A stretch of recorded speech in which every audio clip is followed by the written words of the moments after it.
एक चरित्र में बड़ी विशिष्ट बात पाई गई। देखो, सदन जी का जो जन्म है, इसी से हमें ये पता चलता है कि भगवान केवल भाव देखते, केवल भाव देखते हैं। सदन कसाई ताकि नीकी कसियाई, जैसे बाराबानी सोने की कसौटी कसियाई है। जीव को न बध करें ए पे कुलाचार ढरे, बेचे मांस लाए प्रीति हरि सो लगाई है। गंडकी को सुत बिन जाने तासों तोल्यो करे, भरे दृग साधु आनि पूजे पे न भाई है। कही निस सुपने में वाही ठोर मुंह को देवो, सुनो गुण गान रिझो ही की सच्चाई है। जौलो मेरे संतन में राखे जाति भेद सदा, तौलो कहो कैसे वह पावे सुख सार है। मेरे साधु नीच पद पंकज ना धोयो, जौलो सब शास्त्रन को पढ़ी बोई भार है।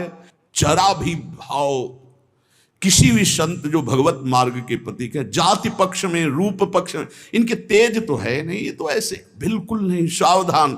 पता नहीं कौन किस कोटि का, उच्च कोटि का महापुरुष हो आपका चिन्ह। उन संत बहुत अच्छे संत थे, पर उनके मन में बात आ गई कि जाति के तो कसाई ही, काम तो नीचे ही है, मांस। देखो, नहीं जाना भगवान की महिमा।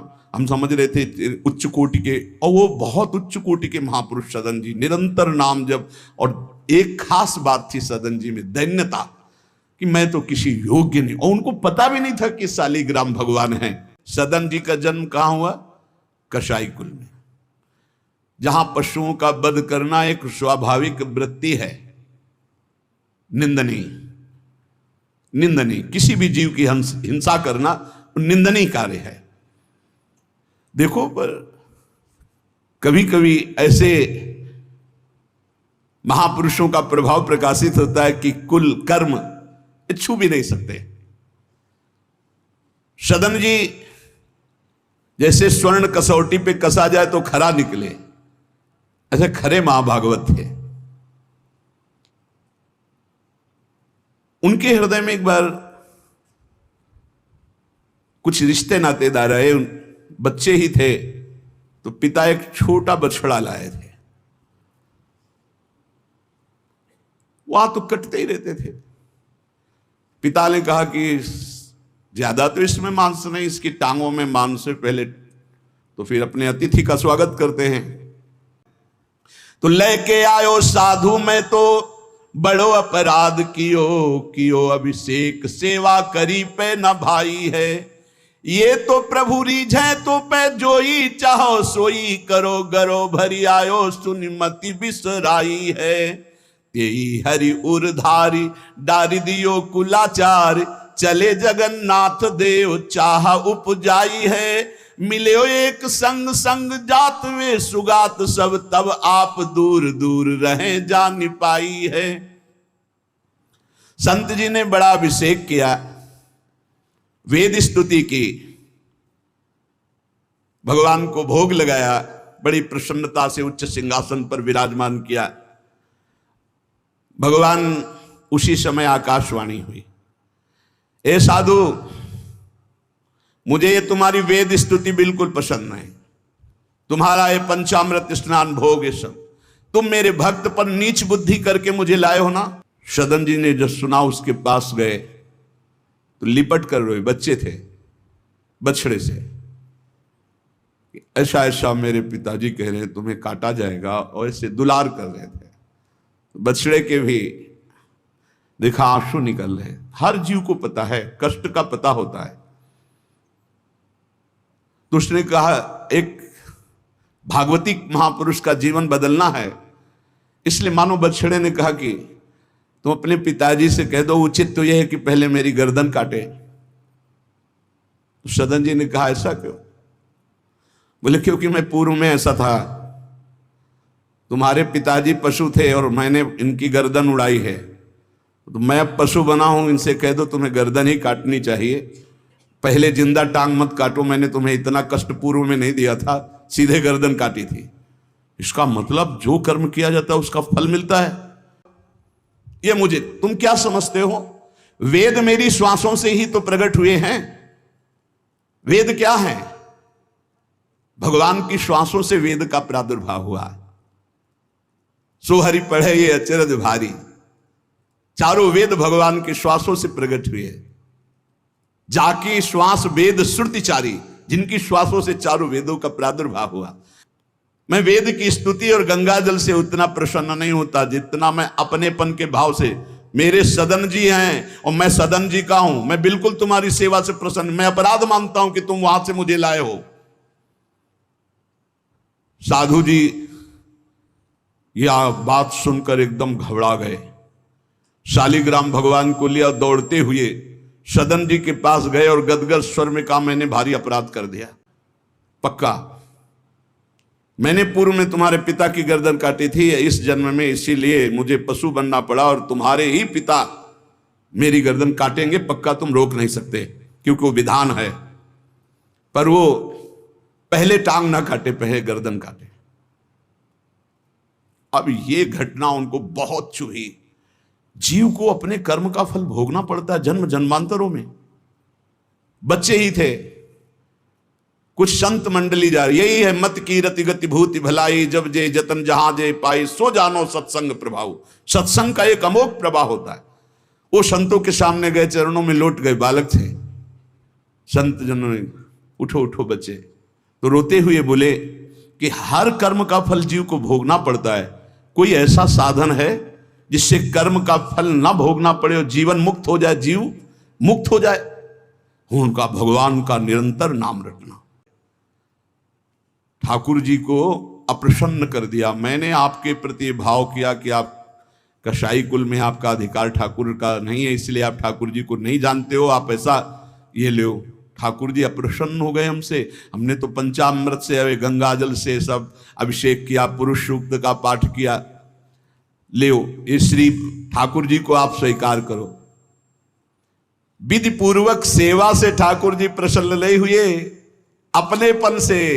ठाकुर जी को सबसे ज्यादा अपनापन, प्रेम भाव। सदन जी शालिग्राम भगवान को अब जो देख रहे हैं वो दूसरा भाव है। ये भगवान है, मुझे तो अभी तक पता ही नहीं था। साधु जी जब चले गए तो कहा, अब तौलने के काम में तो नहीं। एक सुंदर नवीन कपड़े में ऐसे गले पे लगा लिए, ठाकुर जी गले पे डाल लिए। श्री हरि हरि नाम निरंतर रटे और स्वयं किसी जीव को कष्ट ना दे और संतों का संग करता रहे तो जीवन मुक्त हो जाएगा। बस छोटे से बालक सदन जी में बात बैठ गई। बस अंदर शुरू कर दिया, हरि श्री हरि श्री हरि श्री हरि। संतों की बात मान ले तो परम पद जेब में है। अब पिताजी जब तक रहे तब तक वो वध करते रहे जीवों का, लेकिन सदन जी ने कभी कभी किसी का वध नहीं किया। वो कुल परंपरागत मांस खरीद लाते और उसी को मुनाफा करके बेचते और परिवार का पोषण करने लगे। एक दिन ये रास्ते में आ रहे थे तो किसी साधु का बटुआ ढीला होगा तो शालिग्राम भगवान गिर पड़े थे। भगवान रीझते हैं भक्त की अपनेपन की प्रीति में। जो चाहे वो प्राप्त कर सकता है, सिर्फ अपनापन प्रभु को चाहिए। हम यही कहते हैं बार बार कि अपनेपन पे कुल्हाड़ मत चलाओ, विश्वास पर कुल्हाड़ मत चलाओ। साधना बने ना बने, लेकिन हमारे माई श्यामा जी को राज पार हो जाओगे। हमारी बात मान लो। श्री जी सिर्फ अपनेपन को देखती हैं, सिर्फ अपनेपन को। अवगुण करे समुद्र सम गणत न अपनो जान, राय के संभजन को मानत मेरु समान। श्री सदन जी ने निज हृदय से लगाया और आंसू बहने लगे कि प्रभु मुझे तो आपका ज्ञान ही नहीं कि आप भगवान हो। आंसुओं से अभिषेक हो। नाथ अभी तक तो मैं आपको जानता नहीं था, बड़ा अपराध हुआ, लेकिन आज मैं, जब आप हमें इतना प्यार करते हैं, जब साधु ने बताया कि मुझे भगवान ने कहा है कि मैं जितना सदन जी को प्यार करता हूं उनकी मैं भावना से प्रसन्न हूं, तुम्हारी सेवा से नहीं। इन्होंने उठाया कि अच्छा चमकता हुआ कोई पत्थर है। शालिग्राम भगवान को लाए तो उन्होंने अंदाज में कि आधा 1 किलो के वजन का काम तो करेंगे। तराजू में रख दिया, हरि श्री हरि श्री हरि श्री हरि, हर समय नाम जपना। ये तो बचपन से शुरू था संतों की कृपा से, और भगवान से अंदर से समर्पण था। ये नहीं जानते थे कि शालिग्राम भगवान है, देखा ही नहीं था कभी भगवान के शालिग्राम रूप को। अब जैसे कोई कहता कि 5 किलो दो, तो 5 किलो शालिग्राम बन जाते, 2 किलो तो 2 किलो दो। अब तो बहुत बढ़िया काम की बाट बदलने की जरूरत नहीं, एक ही बाट में जितना मांगो उतना दे देंगे, और ठीक वजन उतना ही होता। कभी किसी को संशय नहीं हुआ, उनको अद्भुत वैराग्य हो गया। बोले आज के बाद घर परिवार में ही नहीं रुकूंगा, अब केवल भगवान का होकर वैराग्य भाव से जीवन भगवान को समर्पित करता हूं। शालिग्राम जी गले में टांगे और कहा पहली यात्रा जगन्नाथपुरी, पहले जगन्नाथ जी के दर्शन करूंगा जाकर, पूरा जीवन अब भगवान के लिए। भगवान देखो कैसे कृपा करते। बचपन में संतों से उपदेश मिला, नाम जब शुरू किया, ऐसे उच्च कोटि के महात्मा के ऐसा कार्य करने पर भी सब संत उनके यहां जाते थे, और उसका परिणाम हुआ कि घोर वैराग्य युक्त होकर भगवान के अनुराग में घर से चल दिए। श्री सदन जी कुटुंब परिवार कुल व्यापार सब छोड़कर जगन्नाथ जी के दर्शन के लिए चले। कुछ दूर चलने पर यात्रियों का समुदाय दिखाई दिया जो जगन्नाथपुरी जा रहे थे, तो उनके संग हो गए। जब उन लोगों ने कुछ ने पहचान कर ली कि अरे तो कसाई कुल के हैं, और तो सब दूर दूर छूना भी नहीं चाहते थे। यही बहुत बड़ी चूक हो जाती है। एक दिन वो संत समागम करते ही थे, तो एक संत भगवान आए। कोई इनके यहां ये भेद नहीं मानता था कि ये अमुक कुल के, क्योंकि इतने महाभागवत थे। संतों के चरणामृत लेना, उनके पास बैठकर सत्संग करना, तो संत जन इनके यहां आकर के बैठते थे। इनके यहां आकर के थोड़ी देर भगवत चर्चा, बड़े उच्च कोटि के भाव सदन जी के प्रकाशित थे। तो एक संत भगवान ने देखा कि ये तो बड़े सिद्ध शालिग्राम हैं, इनमें तो चक्र का चिन्ह भी है, और ये इससे मांस तोलते हैं। अश्रुपात होने लगे संत जी के कि ऐसा अनर्थ करते हो तुम, भगवान के भक्त हो। संत जी ने सदन जी से बताया कि ये जानते हो तुम्हारे बांट नहीं है, स्वयं शालिग्राम भगवान है, और इतना घृणित कार्य कि तुम इनसे एक तरफ मांस और एक तरफ शालिग्राम। बड़ी बड़ी उनको व्यथा हुई। जो भगवान को समर्पित हो जाए उसमें कभी जाति पक्ष ना देखे, नहीं बहुत बड़ी हानि हो जाती है। राजसूय यज्ञ में स्वपच वाल्मीकि को आदर सहित पवाकर पूर्ण यज्ञ करवाई भगवान ने। ये बात ध्यान रखना है, अपने जात अभिमान में आकर कभी किसी भक्त का अपमान न कर दे कि वो नीच कुल का है, ऐसा कुछ। जब ये देखा सदन जी ने कि ये लोग घृणा करते हैं हमसे, तो खुद अलग हो गए। सदन जी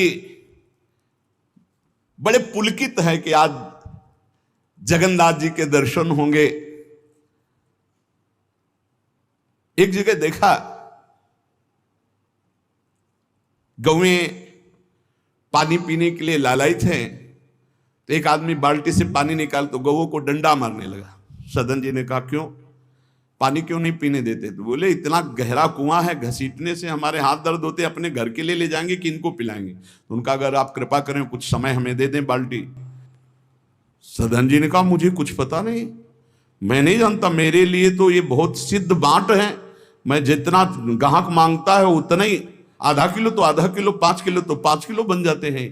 आप देखो अपने कुल कर्म को कर रहे हैं और नाम जप कर रहे हैं, और संतों की कृपा है। तो देखो अचानक रास्ते में भगवान शालिग्राम जी मिले थे।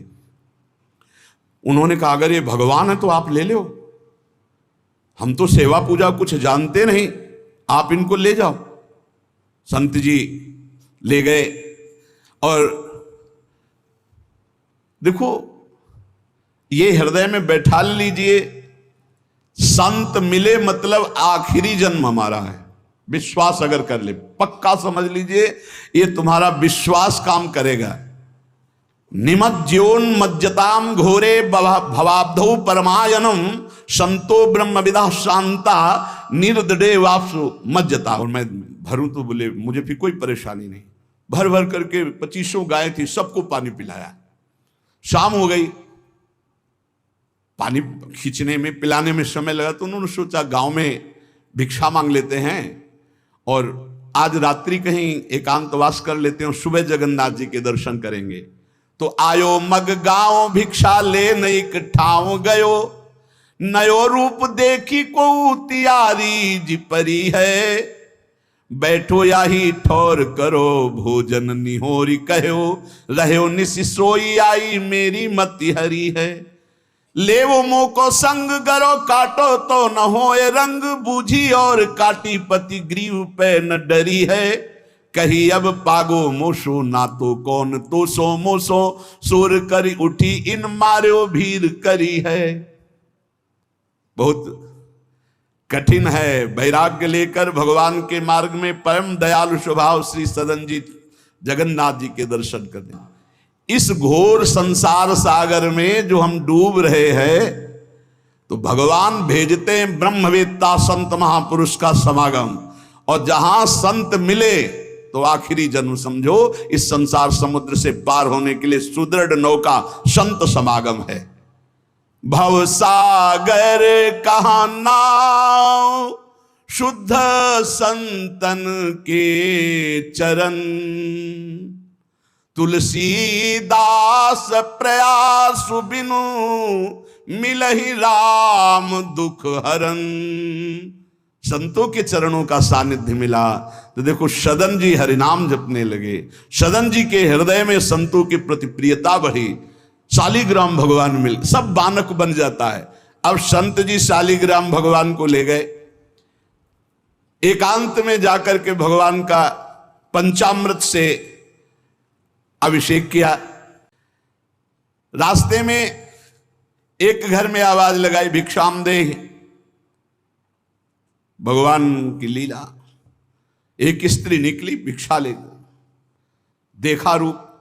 तो जो भगवान का नाम जप करते हैं, भगवान आश्रित होते हैं, उनका रूप अलौकिक होने लगता है, एक दिव्य आकर्षण होता है जो सबके चित्त को आह्लाद प्रदान करता है, क्योंकि आनंद स्वरूप भगवान का निरंतर चिंतन होता है। उसके प्रभाव से मुखाकृति में एक अद्भुत लावण्य, एक अद्भुत आकर्षण होता है। वो स्त्री ने देखा कि नवयुवक भिक्षुक तेजस्वी, वो रीझ गई, देखते ही रीझ गई, और उसने कहा कहीं मांगने की जरूरत नहीं, आप यहां बैठो और भोजन करो। सदन जी ने कहा हमें पाना तो है ही, जब आप पवाने के लिए कह रही तो पवा दीजिए। और इसके बाद वेद की स्तुति की, पुरुष सूक्त, शास्त्र शीर्षा पुरुषा सहस्राक्षा शास्त्रपात। भगवान को बिल्कुल अच्छा नहीं लगा। देखो भगवान प्रीति चाहते हैं, सिद्धांत एक अलग होता है। इसीलिए कल हम ऊपर कुछ साधकों से कह रहे थे कि किसी भी साधक को ठाकुर जी में जिस रूप में आसक्ति हो उसको ठेस नहीं पहुंचानी चाहिए, क्योंकि पता नहीं कितना आसक्त हो, आप देख करके अच्छा चलो, ऐसे नहीं कभी वही ओहो धन्य भाग, कितने सुंदर आपके ठाकुर जी है, बहुत सुंदर, आप खूब प्यार कीजिए, क्योंकि पता नहीं वो कितनी गहराई से प्यार कर रहा है आप, तो उसका हृदय बहुत दुखी हो जाएगा। भक्त का हृदय दुखी हुआ तो आपकी उपासना में फर्क पड़ जाएगा, स्वाभाविक, क्योंकि अभी वैराग्य मार्ग में निकले। उस स्त्री ने प्रार्थना की, भोजन बना के पवाया और कहा प्रभु यदि आज रात्रि यहीं विश्राम कर लें तो आपको क्या, सुबह जगन्नाथपुरी चले जाइए। आपने उस स्त्री के विशेष आग्रह को स्वीकार करके उसके घर में शयन करना स्वीकार कर लिया। जब उसके पति सो गए तो रात्रि में उठ करके आई और आपके पास आकर बोली कि मैं आपको देख करके काम से पीड़ित हो चुकी हूं, अतः आप मुझे स्वीकार कीजिए और मैं सदा सदा के लिए आपके साथ के लिए चल दूंगी। सदन जी ने कहा यदि तू मेरा गला भी काट डाले तो भी मैं तुझे स्पर्श नहीं कर सकता, क्योंकि तेरा पति है। जब सामने बादशाह के पेश किया गया सदन जी को, पूछा गया स्त्री से क्या दोष है इनका, बोले साहब ये हमारे प्रति गलत भाव रख रहे थे, मेरे पति ने मेरी रक्षा की तो इन्होंने पति का वध कर दिया, फिर मेरे साथ तो मैंने हल्ला मचा दिया, फिर ये बंदी बनाकर आपके सामने ले गए। सदन जी से पूछा तो हंस दिया, उस स्त्री की तरफ देख के हंस दिया कि भगवान क्या लीला करना चाहते हो। और सदन से पूछा तुमने ऐसा किया, तो बोले जो ये कह रही वही सत्य है। उन्होंने विचार किया कि जन्म जन्मांतरों में हमारे कोई पाप हैं जिनका निस्तार भगवान करवाना चाहते, नहीं तो ऐसा क्यों लीला करते। उन्होंने कहा जो ये कह रही है वही बात मानी जाए। अच्छा, उसने गलत अर्थ ले लिया। उसके भाव में आया कि अगर पति है तो ये स्पर्श नहीं करेंगे, अगर पति ना हो तो स्वीकार कर लेंगे। कोआ मदांधो मदना तो रोवा, अंधों में भी अंधा कौन है, बोले जिसमें काम जागृत हो जाए। वो ऐसे काम से व्याकुल हो गई कि सोते हुए अपने पति का बिल्कुल भी प्रियता न रखते हुए गला काट दिया और आकर बोली सदन जी से कि अब मुझे स्वीकार करो, आपको पति का भय था ना, गला काट दिया। सदन जी ने कहा कि तू कितनी नीच है, जब तू अपने पति का गला काट दिया तो तू कितनी नीच है, इतना सोचा है। वैसे ही मैं तुझे स्पर्श नहीं करता, अब तो तुझे देखना भी नहीं। सहम गई स्त्री कि है क्या, वो भक्त को क्या जाने। विरोध नहीं किया सदन जी, यह धैर्यवान भगवान के भक्त का। उन्होंने कहा जो ये कह रहे, क्योंकि जो ही प्यारो करे सोई मोहि भावे, जो ये कह रही थी। भगवान के रहस्य को जानने वाले भक्त ऐसा ही। श्री गदाधर भट्ट जी कथा करते थे, अपार भीड़ एकत्रित हो जाती, वृंदावन में आगरे से लोग सुबह भाग भाग करके अपार भीड़ सत्संग। तो एक कल्याण सिंह जी थे, बड़े जमींदार धनी, और सत्संग का प्रभाव है कि जितेंद्रियता, वैराग्य, भगवत प्रीति ये बढ़ती है। तो जब से उन्होंने सत्संग सुना तो ब्रह्मचर्य का नियम ले लिया, पत्नी से बात नहीं करते थे। अब घर गृहस्थी में तो यही संसारिक सुख है। कई महीने हो गए वो अपने राजकाज और सत्संग में भाग जाना, सत्संग से आना, बस एकांत में भजन करना। तो स्त्री ने कहा मुझे ऐसा मत समझो कि मैं तुम्हें भी बख्शिश दूंगी, तेरे कारण मैंने अपने पति का गला काटा है, तो फिर तू भी नहीं बच सकता। तो सदन जी ने कहा क्या कर सकती हो। तो उसने कहा मुझे स्वीकार करो, नहीं उच्च स्वर से अभी हल्ला मचाती हूं। माया का विचित्र तांडव, और मैं जोर जोर से सबको कहूंगी कि ये मेरे साथ गलत करना चाहता था, मैंने रोका, मेरे पति ने रोका, मेरे पति का गला इसने काट दिया, इसलिए अभी कहती हूं मैं आजीवन तुम्हारे साथ रहूंगी, मुझे ले चलो। सदन जी ने कहा गला कटवाना बर्दाश्त है, लेकिन स्पर्श नहीं कर सकता। ये सब चूकों की चूक का पूर्ण आहुति, इससे पूर्णता हो गई। मैं धर्म के विपरीत नहीं चल सकता, तू चाहे मेरा गला तू काट दे या समाज से कटवा दे।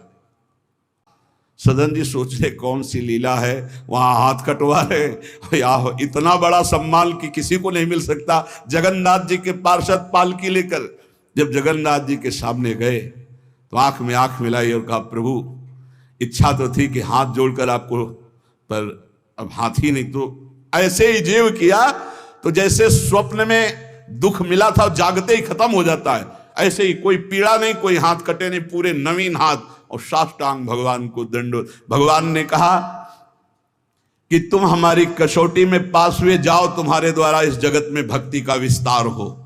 जो तुम्हारे लीला चरित्रों का गायन करेंगे, जो तुम्हारे भाव, तो तुम उनके अंदर भी जैसी तुम्हारी सामर्थ्य भक्ति की, वैसी भक्ति की जागृति हो।